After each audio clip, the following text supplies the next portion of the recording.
오늘은 가장 좋은 길을 찾는 지혜, 가장 좋은 길을 찾는 지혜라는 제목으로 함께 말씀 나누도록 하겠습니다. 어느새부터인가 MBTI라는 성격 테스트가 엄청나게 유행하고 있습니다.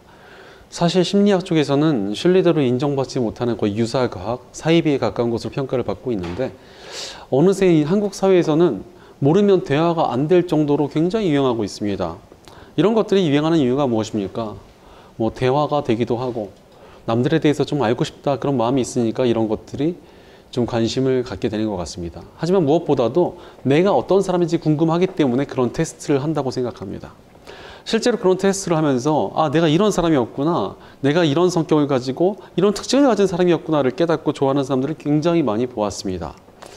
하지만 우리가 어떤 사람인지는 이런 성격 테스트로 증명되지 않습니다. 내가 어떠한 선택을 하느냐가 나의 인생을 만들고 나를 이루게 된다는 것입니다. 예를 들어서 예전에 군대 동기 중에 하나가 자신은 정말 희생적인 사람이다. 자신은 정말 이타적이고 너무나 남들을 위해서 사는 그런 사람이다 라고 늘 말을 했습니다. 하지만 이 친구랑 같이 지내보니까 이득이 되면 절대 양보를 하지 않았고 다 자신이 독차지하려 했고 아닌 척하면서도 남들을 불편하게 만들고 자신은 편하게 만들고 그런 인생을 살았습니다. 그 친구는 끝까지 자신은 희생적이고 이타적인 사람이라고 말했지만 시간이 지난 후에 그 친구를 이기적이라고 생각하지 않은 사람은 단 한 명도 없었습니다. 바로 자신의 선택이 자신을 만들게 됩니다. 선택이 곧 자기 자신이라는 것입니다. 그러므로 좋은 사람이 되고 싶다면 좋은 선택을 해야만 하는 것 아니겠습니까? 그러니 사람들은 기왕이면 좋은 선택을 하고 싶어 합니다. 인생에 닥쳐오는 여러 가지 선택지 가운데서 좋은 선택을 해서 꽤 괜찮은 그런 인생을 만들고 싶어 합니다. 하지만 좋은 길을 선택한다는 것이 쉽지 않습니다. 뭐가 옳은지, 어떤 결과가 오게 될지 부족한 우리의 지혜로는 알 수가 없기 때문에 그렇습니다. 그러니 많은 사람들이 인생의 여러 선택지 가운데서 무엇이 바른 선택인지, 어떤 것을 골라야 할지를 어려워하고 고민하며 근심합니다. 실제로 잘못된 선택으로 인해서 우리 인생이 꼬이게 될 때도 있고, 쉬운 길을 삥 돌아가게 만들 때도 있으며, 관계를 깨지게 만들기도 하고, 큰 손해를 줄 때도 있기 때문에 그렇습니다. 그렇기 때문에 사람들은 선택지 앞에서 깊은 근심에 빠지고 우왕좌왕하며 고민합니다. 심지어 큰 스트레스를 받기도 하고 선택을 하고 나서도 한참 동안 후회하며 시간을 돌리고 싶다는 허황된 생각에 빠질 때도 있습니다. 심지어 주변에다가 어떤 선택을 해야 될지 묻고 다니기도 하고 이런저런 자료를 찾아보기도 하고 깊은 고심에 빠져서 고민하고 또 고민하다가 잠을 못 이룰 때도 있습니다. 게다가 또 선택을 한 이후에도 자신이 잘한 것이 맞지 않느냐며 주변 사람들한테 묻고 다닙니다. 자신이 잘 선택했다는 확신을 얻고 안심하고 싶기 때문에 그렇습니다. 하지만 남들이 그래 너 잘했어 이렇게 말을 할 때 정말 진심으로 그래 말해주는 경우가 얼마나 됩니까? 그냥 인사치레로 하는 경우가 대부분입니다. 게다가 선택한 것이 잘못됐다는 것을 알게 되면 정말 크게 절망하고 낙심하여 후회와 자책감에 사로잡히기도 합니다. 그런데 이토록 사람들이 선택에 대해서 어려워하고 고민하는 이유가 무엇입니까? 사실 명확한 기준이 없어서 그렇습니다. 실제로 명확한 기준이 있으면 이것저것 따질 것 없이 그 기준에 따라 가면 되기 때문에 선택의 어려움이 별로 없습니다. 하지만 삶에서 명확한 기준이 없으니까 욕심을 쫓기도 하고 남들이 어떻게 하는지 신경도 쓰다가 이런저런 조언과 자료들에 이리저리 휩쓸려서 더욱더 고민에 빠지는 것입니다. 그러므로 우리에게 바르고 명확한 기준이 있다면 흔들리지 않고 좋은 선택을 할 수가 있습니다.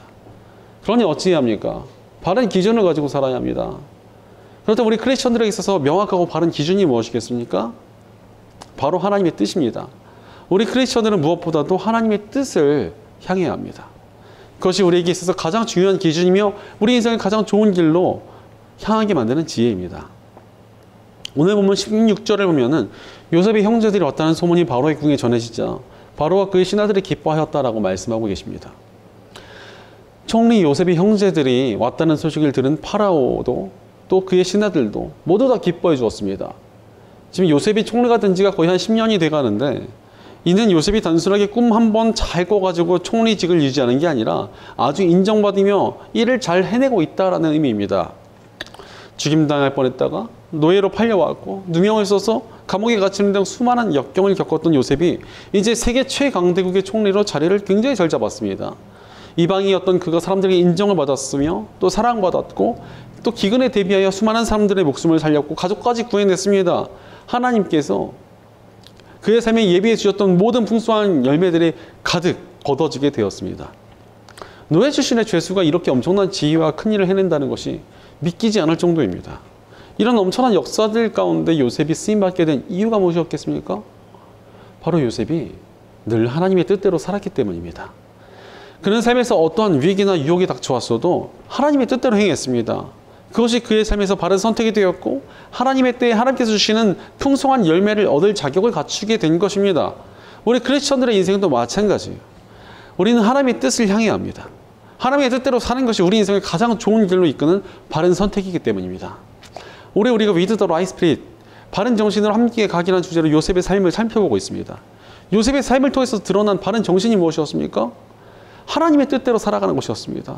하나님의 뜻대로 살아가는 것이 우리의 신앙과 삶을 가장 온전하게 세워주기 때문입니다. 그러니 하나님의 뜻대로 사는 것보다 중요한 기준은 없다는 것입니다.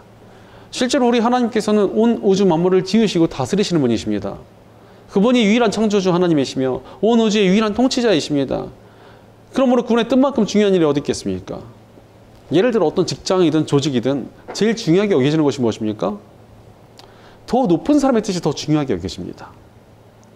제가 어린 전도사 시절에 어떤 부목사님이 저한테 심부름을 시켰습니다. 곧 행사가 있을 것이니까 음향기기를 식당에다가 다 가져가서 설치해 두라는 것이었습니다. 그래서 설치를 하러 갔더니 되게 담임 목사님께서 손님과 식당에서 대화 중이셨고 지금 중요한 이야기 중이니까 그냥 장비를 식당 구석에 놔두고 일 보러 가라 이렇게 말씀해 주셨습니다. 그래서 장비를 놔두고 왔는데 한참 있다가 저한테 이제 음향기기를 설치하라고 했던 부목사님이 저한테 달려와서 막 고리고리 소리를 질렀습니다. 내가 그거 설치하라고 했는데 지금 자기한테 반항하는 거냐? 왜 안 해놨냐? 그래서 화를 내는 겁니다. 그래서 제가 아니 담임 목사님께서 하지 말라고 하셨는데요? 그랬더니 그분이 아 그래? 그랬구나 이렇게 머쓱해져서 그런 줄 몰랐다 이렇게 사과하며 돌아갔습니다. 사실 당연한 거 아니겠습니까? 더 높은 결정권자의 뜻이 더 중요하기 마련입니다. 그런데 우리 하나님께서 어떤 분이십니까? 모든 만물의 주인이시며 모든 왕들의 왕이시고 모든 이름 위에 가장 영광스럽고 뛰어난 이름을 가지신 분이 우리 하나님이십니다. 그러니 아무리 중요한 뜻이 있어도 하나님의 뜻 아래에 있습니다. 아무리 대단한 뜻이 있어도 하나님의 뜻보다 앞서지 못합니다. 따라서 아무리 괜찮아 보이고 좋아 보이는 길이어도 하나님의 뜻이 아니라면 그 길은 잘 될 수가 없는 자리 아니겠습니까? 우리 망할 자리입니다. 잘 되더라도 궁극적으로 오래 갈 수가 없고 결과적으로 좋을 수가 없다는 그런 자리라는 것입니다. 그러니 어찌해야 되겠습니까?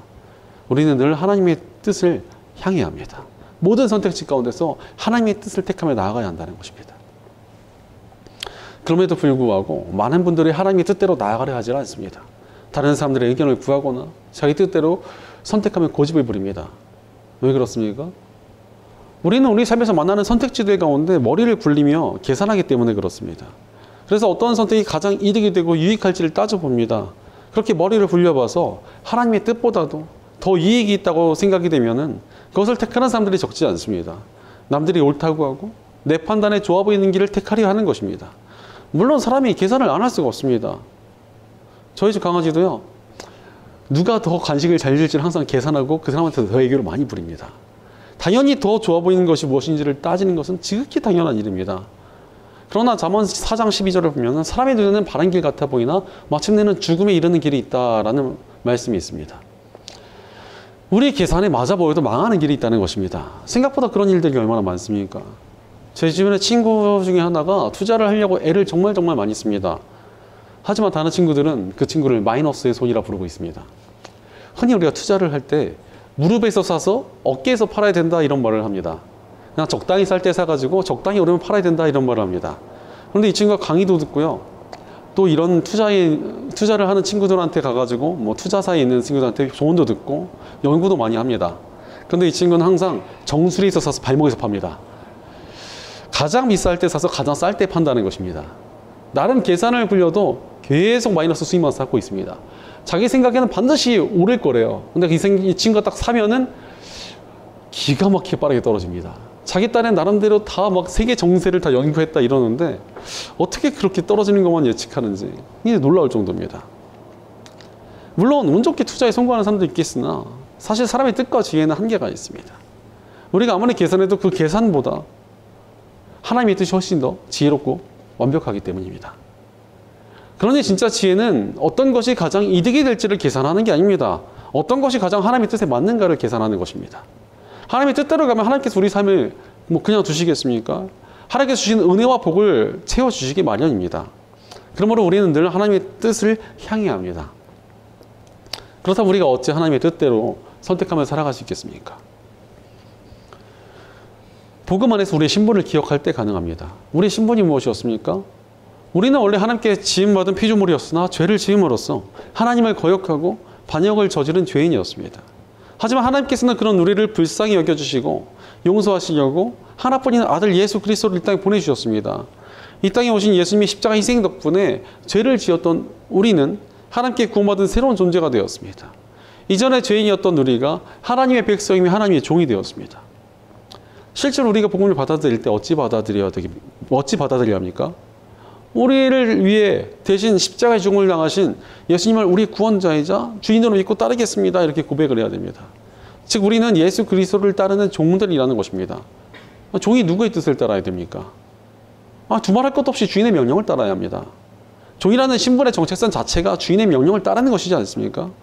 종이라는 신분은요, 주인이 좋은 사람이든 나쁜 사람이든 그의 명령을 따라야만 합니다. 그게 종의 신분이기 때문에 그렇습니다. 하지만 우리가 믿고 따르는 우리 하나님 어떤 분이십니까? 만물의 통치자이시며 온 우주의 지배자이십니다. 게다가 거룩하시고 성결하시고 우리를 위해 죽기까지 우리를 사랑하신 좋으신 하나님이십니다. 그러니 그분을 따르는 길이 얼마나 좋은 길이겠습니까? 우리를 위해서 하나뿐인 아들의 목숨까지 바치실 만큼 우리를 사랑하시는 하나님께서 우리를 나쁜 길로 인도하시겠습니까?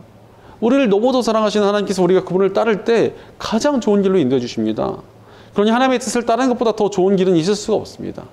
전지전능하시며 사랑이 많으시고 좋으신 하나님을 우리가 따르고 있는데 또 그분께서 우리를 이끌고 계신데 이보다 어찌 좋은 길이 있을 수 있겠습니까? 그러니 어리석은 세상의 기사를 내려놓고 하나님의 뜻을 향해야 합니다. 그것이 우리가 가장 좋은 길로 갈 수 있는 지혜입니다. 아무리 머리를 굴리고 좋은 길을 찾아도 하나님의 뜻보다 좋을 수 없기 때문입니다. 실제로 우리를 예수님께서 이 땅에 오셨을 때 늘 하나님의 뜻을 구하며 하나님의 뜻대로 택하셨습니다. 이는 하나님의 뜻대로 택하는 것이 우리 인생의 답이라는 모범을 보여주기 위함이었습니다. 성경에 나오는 수많은 인물들도 그러했습니다. 하나님의 백성들이 머리를 굴리고 세상의 가치를 쫓았을 때 늘 어려움을 겪었습니다. 오히려 치밀하게 계산한 것이 독이 되었고 자신을 망치는 칼날이 되었습니다. 하지만 어리석어 보일 만큼 철저히 하나님의 뜻을 따를 때 하나님의 역사가 있었습니다. 하나님의 위대한 능력이 나타났고 구원의 역사가 일어났으며 하나님의 선하시고 치밀하신 계획이 이루어지는 놀라운 일들이 일어났습니다. 그러니 우리는 철저히 하나님의 뜻을 따라야 합니다. 그것이 우리 삶 가운데 가장 좋은 답입니다. 그런데 문제가 하나 있습니다. 하나님의 뜻이 무엇인지 알기 어려울 때가 적지 않다는 것입니다. 삶의 여러 가지 상황과 선택지 가운데서 뭐가 하나님의 뜻인지 헷갈린다는 것입니다. 실제로 사람마다 처한 상황과 환경이 다르기 때문에 더더욱 어렵습니다. 그런데 먼저 우리가 하나님의 뜻을 우선시하며 하나님의 뜻대로 살겠다는 결단을 하고 나아가면 하나님께서 우리에게 하나님의 뜻을 택할 수 있는 지혜를 주십니다. 하나님의 뜻대로 살겠다고 결단한 하나님의 백성들을 하나님께서 절대로 가만히 놔두지 않으시기 때문입니다. 그래서 기도 가운데, 말씀 가운데, 예배 가운데 우리에게 하나님의 뜻을 찾을 수 있는 지혜를 알게 해주십니다. 특히 오늘 본문도 우리가 하나님의 뜻을 어떻게 분별할 수 있을지에 대한 지혜를 주고 계십니다. 그러니 우리가 함께 말씀을 알아보며 구체적으로 어떻게 하나님의 뜻을 따를 수 있는지를 함께 살펴보았으면 좋겠습니다. 그렇다면 우리가 어떻게 하나님의 뜻을 분별하며 따를 수 있겠습니까? 첫째로 틀을 벗어남으로 분별하며 하나님의 뜻을 향해야 합니다. 시력이 나쁜 사람이 있다고 할 때 그 사람이 앞을 제대로 보려면 무엇이 필요하겠습니까? 시력에 맞는 도수의 깨끗한 안경을 써야 앞을 제대로 볼 수가 있습니다. 안경이 더럽고 지저분한데 도수도 틀리면은 앞을 제대로 보기가 어렵습니다. 그런데 우리에게 있어서 더럽고 틀린, 도수도 틀린 안경과 같은 것이 있습니다. 무엇입니까? 바로 세상의 틀입니다. 세상의 기준을 가지고 있으면 하나님의 뜻을 제대로 알 수가 없습니다. 오늘 본문 17절과 18절을 보니까 이집트의 파라오가 요셉의 형제들과 그리고 가족들을 모두 다 이집트로 초대했습니다. 기근의 시간 동안에 그들을 잘 보살펴 줄 테니까 이집트로 오라고 초대해 준 것입니다. 하지만 이 시대의 고향을 떠난다는 것은 절대 쉬운 일이 아니었습니다. 이 땅을 두고 떠나면 땅의 소유권을 잃을 수 있는 위험이 있었고 다시는 고향을 찾지 못하게 될 수도 있다는 불안감도 있었을 것입니다. 지금도 나이 드신 분들을 보면 고향을 떠난다는 것을 상상조차 못하십니다. 평생 살아왔던 땅을 두고 갈 수 없다면 완강하게 떠나길 거부하십니다. 하지만 지금은 이집트로 가는 것이 하나님의 뜻이었습니다. 떠나더라도 그 땅을 하나님께서 다시 찾게 해주실 것이니 하나님을 신뢰하며 세상의 틀과 자신의 고집을 꺾고 이집트로 가는 것이 야곱과 가족들에게 주어진 하나님의 뜻이었습니다. 실제로 나중에 야곱의 후손들이 이 땅을 되찾게 되지 않습니까? 그러니 우리도 우리의 시야를 막고 있는 세상의 틀을 깨며 하나님의 뜻을 향해 합니다. 우리가 살고 있는 이 세상에는 정말 많은 고정관념들이 있습니다. 돈과 물질이 많아야 하고 스펙이 좋아야 하며 신앙 같은 것은 그렇게 중요하지 않고 현생을 더 잘 살아야 되며 이득을 위해서 언제든 타협할 수 있다라고 말합니다. 세상은 모나지 말고 스탠다드하게 남들처럼 살라고 말하기도 합니다. 하지만 그렇게 스탠다드한 삶에는 비범한 하나님의 역사가 나타날 수가 없습니다. 세상의 틀을 뛰어넘는 뭔가가 있어야 하나님의 위대한 역사가 나타나는 것 아니겠습니까? 실제로 성경에 쓰임받은 사람들을 보면은 스탠다드한 세상의 틀을 넘어섰던 사람들입니다. 아브라함도 하나님의 뜻을 따라 고향을 떠났고 모세도 하나님의 백성들을 위해 편안한 자리를 버렸으며 예수님의 제자들도 복음을 전하기 위해 온 세상을 떠돌았습니다. 바로 세상의 틀을 깨고 나올 때 하나님의 뜻을 제대로 따를 수 있으며 세상의 상식을 뛰어넘는 하나님의 위대한 역사가 나타나는 것입니다. 제가 요즘 팬이 된 가수가 한 명 있는데 바로 홍이삭이라는 가수입니다. 독실한 신앙을 가지고 있고 선교사 자녀로 알려져 있는데 원래는 그렇게 뜨지 못한 무명 가수에 가까웠습니다. 나이도 그렇게 적지 않은 나이고. 그런데 이 친구가 수술 중에 좋은 멜로디가 떠올라서 하나님의 세계라는 곡을 썼습니다.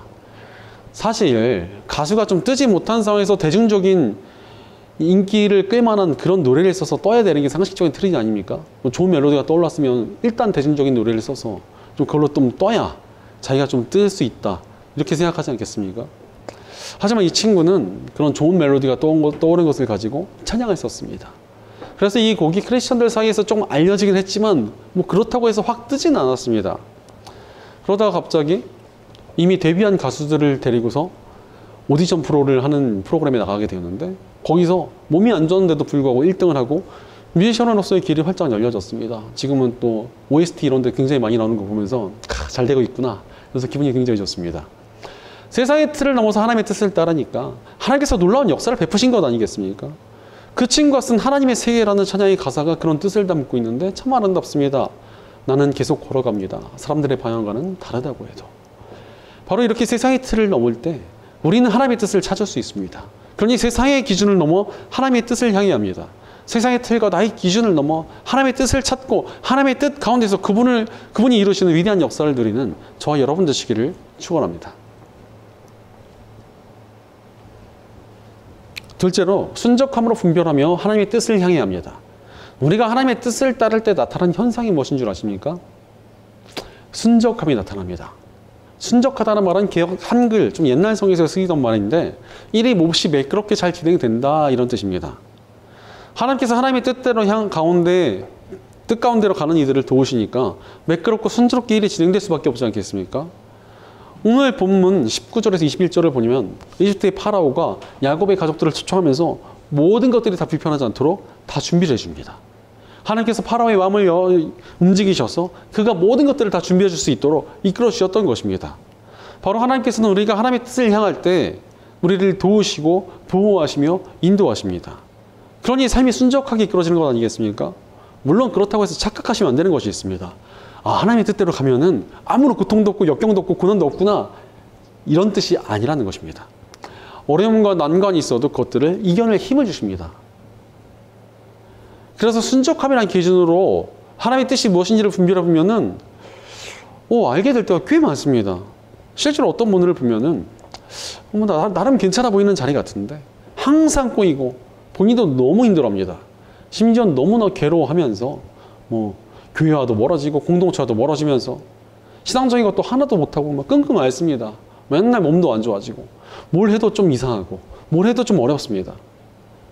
이런 경우 우리는 알 수 있습니다. 아, 하나님 뜻이 아니구나. 하나님 뜻이 아닌 경우가 굉장히 많습니다.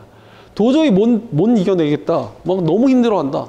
너무 괴롭다. 이 일이 너무나 나한테 어려워지기만 한다. 하나님 뜻이 아닌 경우가 굉장히 많습니다. 심지어 다른 분을 보니까 그런데 이제 다른 분을 보니까 저 사람이 저걸 다 감당할 수가 있나? 저 사람은 저거 못할 것 같은데 해냅니다. 굉장히 쉽게 해냅니다. 심지어 온갖 도움이 나타나고 만남의 축복이 나타나며 기적처럼 해내며 살아갑니다. 그래서 본인도 물어보면은 남들이 볼 때 너무 힘들어 보이는데 그냥 할만하대요. 어떻게 될까? 하나님께서 도와주고 계시구나. 하나님께서 이쪽으로 이끄셨구나. 느낌이 옵니다. 하나님께서 우리에게 어떠한 뜻을 주실 때 목표만 주시지 않으셨습니다. 그것을 해낼 힘도 같이 주셨습니다. 우리 하나님께서는 선하시기 때문에 우리에게 어떤 일을 맡기시고 인도하셨으면은 그것도 해낼 힘과 능력을 주시고 책임지고 이겨내게 하십니다. 그러니 하나님의 뜻은 순적함이 있습니다. 지금 내가 가고자 하는 방향에 순적함이 있는지를 살펴볼 때 하나님의 뜻을 알 수 있는 중요한 포인트가 됩니다. 그리고 그렇게 하나님의 뜻을 잘 따라가면 동행하시는 하나님으로 말미암아 인생을 잘 풀어내고 승리할 수 있다는 것입니다. 그런 의미에서 하나님께서 막으시는 것 같다는 길에서 버티는 것은 절대 지혜로운 길이 아닙니다. 우리는 순적함으로 분별하며 하나님의 뜻을 향해야 합니다. 우리의 삶을 순적하게 인도하시는 선하신 하나님 바라보며 그분의 뜻대로 나아가 우리를 거침없이 인도하시는 손길 안에서 복된 삶을 살아가는 저와 여러분 되시기를 축원합니다.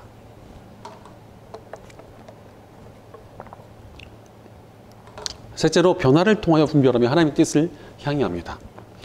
우리가 하나님의 뜻을 향해 제대로 나아가면 반드시 나타나야 되는 일이 있습니다. 그게 무엇입니까? 바로 우리에게 변화가 일어납니다.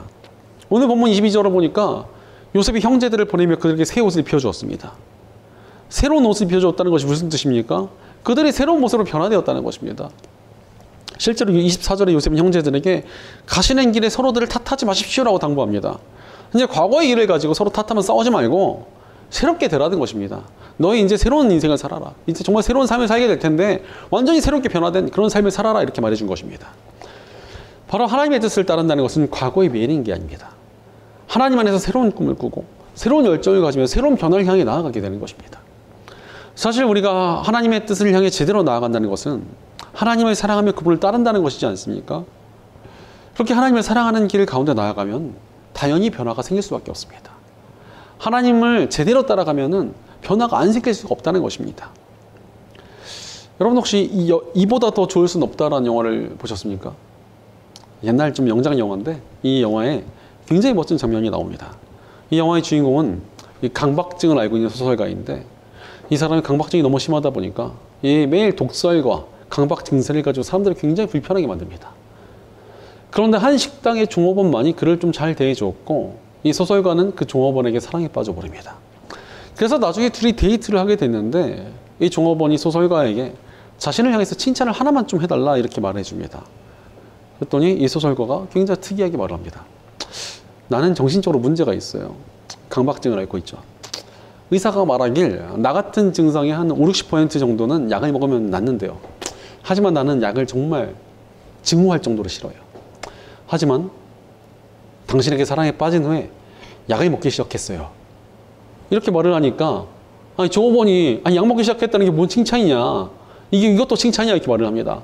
그랬더니 소설가가 더 들어보라고 이렇게 말을 하더니 당신은 나를 더 좋은 사람이 되고 싶게 만들어요 라고 말을 합니다.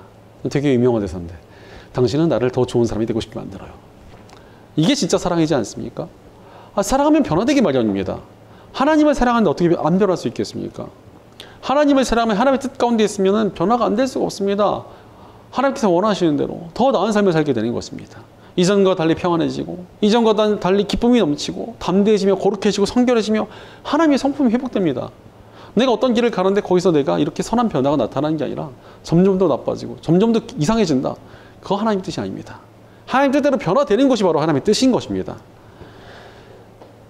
바로 하나님 뜻대로 나아가며 우리가 하나님을 따라갈 때 우리 안에 변화가 일어납니다.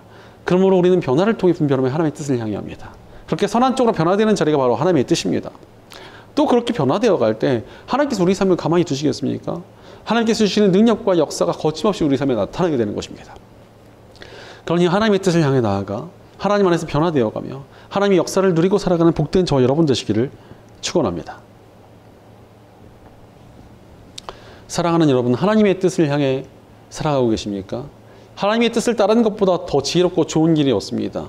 우리는 하나님의 뜻이 가장 좋은 길이라는 것을 신뢰하며 하나님의 뜻을 향해 합니다. 세상의 유혹과 세상의 틀과 기준이 아무리 좋아 보여도 하나님의 뜻보다 좋을 수 없습니다. 하나님만이 통치하시며 창조주이시며 우리를 보호하시는 분이시기 때문입니다. 그러니 우리는 우리 하나님을 신뢰하고 하나님의 뜻을 향해 합니다. 그렇게 하나님의 뜻을 따르는 것이 가장 좋은 길이며 복되고 안전한 길입니다. 그러니 나치의 수용소에 끌려갔으나 살아남아서 나치의 참혹함과 함께 복음과 용서를 전하던 이 코르테봄 여사는 말하기를 하나님의 뜻 안에서가 가장 안전하다라고 말했습니다. 죽음의 위기를 겪으며 어렵고 힘든 난관을 겪은 사람도 하나님의 뜻보다 좋은 일이 없다라고 고백하고 있는 것입니다. 그러니 하나님의 뜻이라는 것이 얼마나 복되고 좋은 일이겠습니까? 우리가 그 길을 따라야 합니다. 바로 우리는 매 순간 하나님의 뜻을 향해야 합니다. 그렇다면 우리가 어떻게 하나님의 뜻을 향해 살아갈 수 있겠습니까? 우리를 붙들고 있는 세상의 틀을 벗어나며 하나님의 뜻을 따라야 합니다. 또한 우리를 순적하게 하시는 하나님의 손길을 바라보며 하나님의 뜻을 향해야 합니다. 하나님의 사랑으로 변화되어가며 하나님의 뜻을 향해야 합니다. 그렇게 하나님의 뜻을 향하는 것이 가장 좋은 복된 자리가 될 것입니다. 그러니 사랑하는 여러분, 하나님의 뜻을 따르고자 하는 결단이 우리에게 있습니까? 세상의 기준보다 가치보다 하나님의 뜻을 따르고 있습니까? 하나님의 뜻을 최우선으로 삼을 때 하나님께서 우리 삶의 가장 좋은 길로 이끌어 가실 것입니다. 그러므로 늘 하나님의 뜻을 절대적 우선순위로 삼고 하나님의 뜻을 분별하게 힘쓰며 하나님의 뜻 가운데로 나아가 선하신 하나님의 손길 가운데 복되게 살아가는 저 여러분 되시기를 주의 이름으로 간절히 축원합니다. 기도하겠습니다. 우리를 위해 가장 좋은 길을 예비하신 좋으신 아버지 하나님 감사합니다. 하나님께서 우리에게 가장 좋은 것들을 예비해 주시며 이끌어 주시는데도 우리가 세상의 가치와 우리 욕심으로 하나님의 뜻을 떠나지는 않았는지 우리의 삶을 돌이켜봅니다. 그러나 이제 우리가 하나님의 뜻을 온전히 따르기 원합니다. 늘 하나님의 뜻을 따르고자 결단하는 저희를 도와주시고 복주시옵소서. 세상의 틀을 넘어 하나님을 따르게 하시고 우리를 순적하게 이끄시는 주님의 손에 이끌리어 주님의 뜻대로 나아가게 하옵소서. 늘 변화되어 가며 주님의 길을 향하게 하여 주시옵소서. 우리 공동체 가운데도 함께해 주셔서 저희가 함께 하나님의 뜻을 굳건히 따른 복된 공동체가 되게 하여 주시옵소서. 늘 우리와 함께 하시며 가장 선한 길로 인도하시는 우리 주 예수님의 이름으로 기도드리옵나이다. 아멘.